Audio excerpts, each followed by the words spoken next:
Existe uma guerra silenciosa em andamento, uma guerra pela nossa atenção. E o campo de batalha? Bom, o campo de batalha é o nosso cérebro. Isso não é de forma alguma uma metáfora, é um fato de engenharia biológica. E nessa análise, nós vamos detalhar exatamente como esse processo funciona.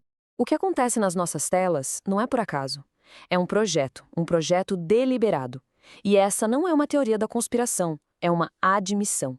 Sean Parker, o primeiro presidente do Facebook, disse com todas as letras: "Nós estamos explorando uma vulnerabilidade na psicologia humana."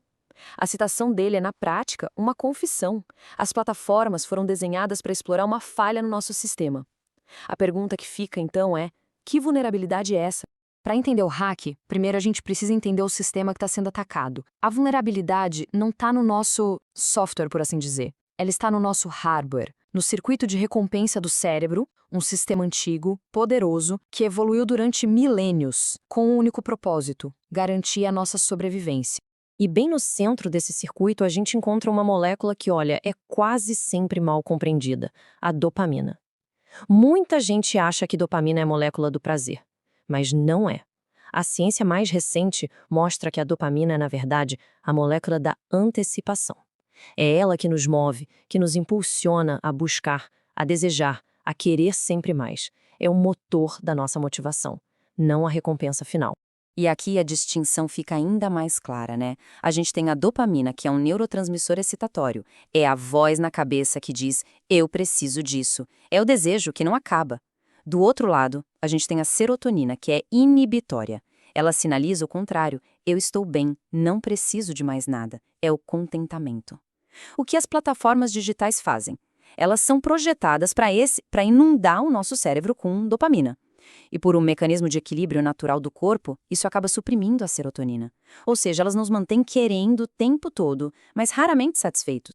E essa ativação, ela acontece com uma precisão cirúrgica. Pensa só, uma notificação. Pode ser um som, uma vibração, uma luzinha piscando. Isso ativa imediatamente a amígdala, que é o nosso alarme de incêndio primitivo. Na sequência, o núcleo accumbens, o centro de recompensa, já entra em estado de alerta, de antecipação. E o mais impressionante, tudo isso acontece antes que o córtex pré-frontal, a nossa parte racional, sequer tenha tempo de processar a informação. É um atalho direto que simplesmente desvia do nosso autocontrole. Ok, agora que a vulnerabilidade biológica está exposta, vamos ver a engenharia por trás da exploração. Como exatamente a tecnologia se aproveita dessa nossa fraqueza, que é tão fundamentalmente humana.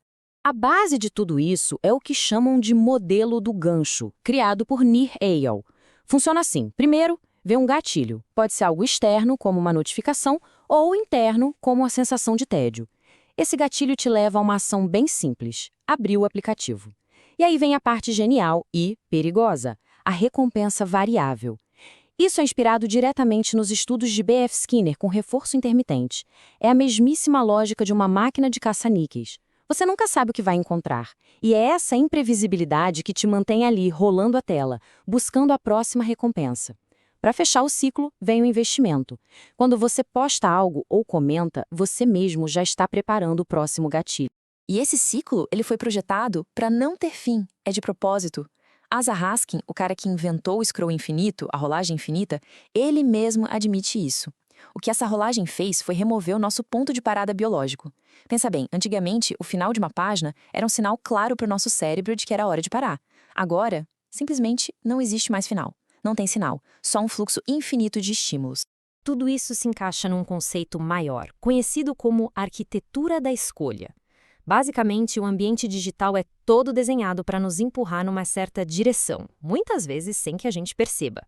O esforço para sair do aplicativo é alto, mas o esforço para continuar usando é praticamente zero. Cada botão, cada cor, cada som é uma decisão de design pensada para nos manter ali. Pois bem, essa exploração contínua, planejada, ela tem um custo fisiológico e psicológico bem real. E agora a gente entra na consequência inevitável de todo esse sistema, o que podemos chamar de arquitetura da ansiedade. E esse impacto, ele não é nada abstrato. Esse dado, que foi inclusive apresentado no documentário O Dilema das Redes, é um dos mais alarmantes que existem. um aumento de 145% nas taxas de suicídio entre meninas de 10 a 14 anos nos Estados Unidos.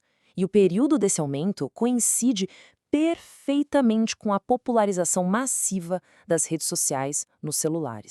A razão biológica para isso é fundamental e implacável. O nosso cérebro está sempre buscando equilíbrio, um estado que a gente chama de homeostase. É como uma balança. Então, para cada pico artificial de dopamina que um aplicativo gera, o cérebro precisa compensar, criando um vale oposto e de igual intensidade.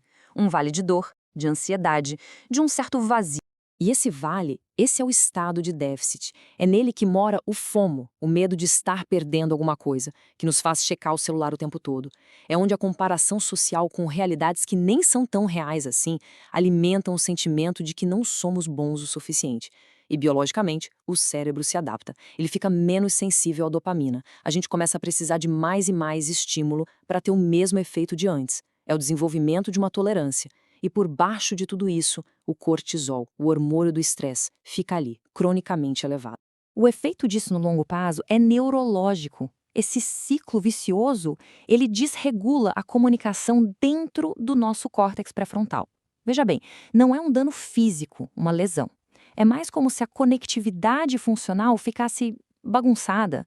O diretor executivo do nosso cérebro, a parte que cuida do foco e do controle dos impulsos, começa a trabalhar de forma menos eficiente. A nossa capacidade de resistir ao próximo gatilho, ela vai diminuindo a cada ciclo. E assim, a gente chega à conclusão de tudo isso. Há um estado de déficit. Um déficit que, como vimos, não é um acidente, mas algo programado no próprio código da nossa experiência digital de hoje. O que tudo isso nos mostra é um ciclo projetado, um ciclo de busca e déficit. Resumindo, é isso. Um sistema que foi desenhado para gerar uma ansiedade crônica de baixa intensidade. Não como um efeito colateral indesejado, não. É o produto.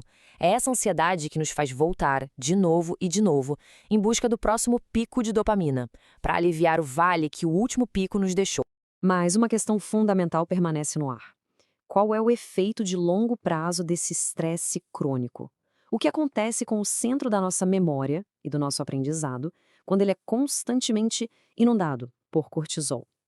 A resposta para essa pergunta envolve uma parte muito específica do cérebro, o hipocampo. E é exatamente isso que nós vamos explorar na nossa próxima análise.